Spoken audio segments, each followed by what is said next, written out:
शाहजहां शेख महफूज ठिकाने पर ममता सरकार की दामने रहमत में कहीं पर महफूज था।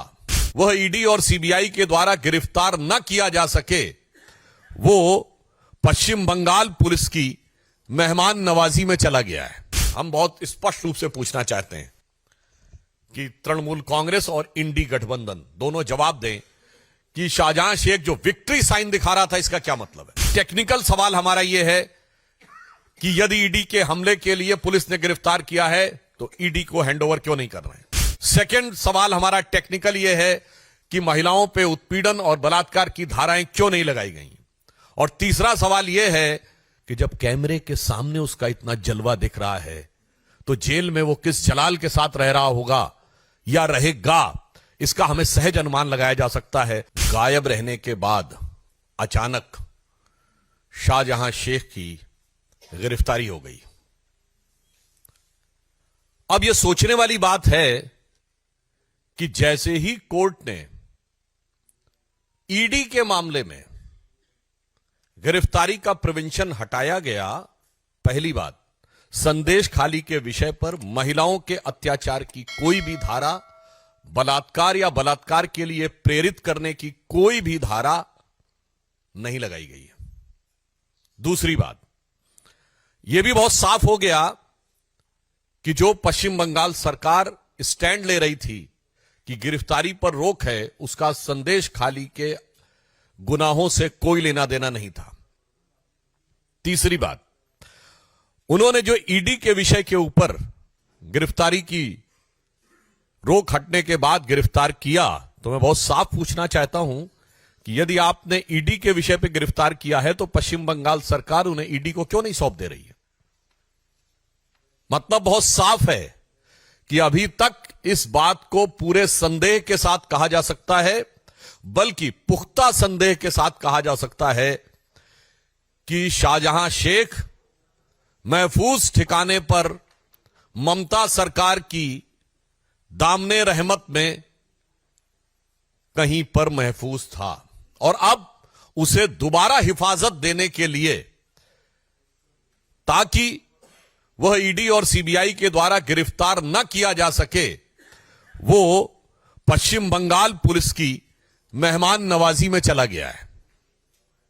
यह मैं मेहमान नवाजी शब्द इसलिए प्रयोग कर रहा हूं, यदि आप लोगों ने तथाकथित गिरफ्तारी के समय उसकी भाव भंगिमा देखी हो, उसके चेहरे के भाव और बॉडी लैंग्वेज देखी हो, और पुलिस वालों की बॉडी लैंग्वेज देखी हो, क्या आपको लगता है कि जो कुछ बॉडी लैंग्वेज थी शाहजहां शेख की, वो किसी गुनहगार की थी या किसी अदाकार की लग रही थी। जिस स्टाइल से वो चल रहा है और जिस ढंग से पुलिस वाले उसके पीछे चल रहे हैं, तो ऐसा प्रतीत होता है कि जैसे पुराने जमाने में कहा जाता था ना कि बा अदब बा मुलायजा होशियार शाहजहां साहब जलवा अफरोज हो रहे हैं। कहीं से नहीं लग रहा था कि बेबसी जरा भी उसके चेहरे पे है, खौफ जरा भी उसके चेहरे पे है, गिरफ्तारी का कोई भाव उसके चेहरे पे है। ऐसा लग रहा था कि वो बाकायदा जलवा अफरोज हो रहे हैं। और उससे भी बड़ी बात,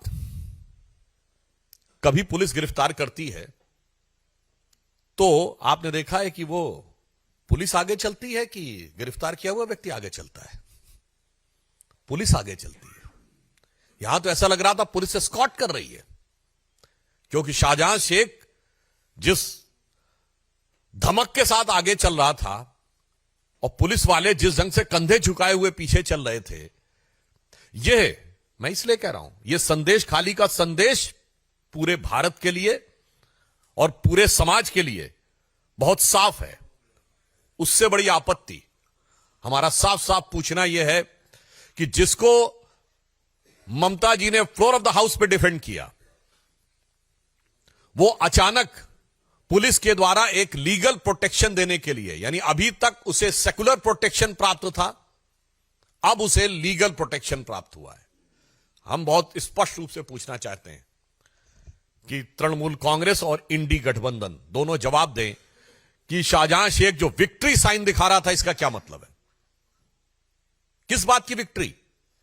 महिलाओं के ऊपर अत्याचार, दमन, उत्पीड़न, बलात्कार के द्वारा उनकी जमीनें कब्जे जाने को विजय बताना, यह वही बात है।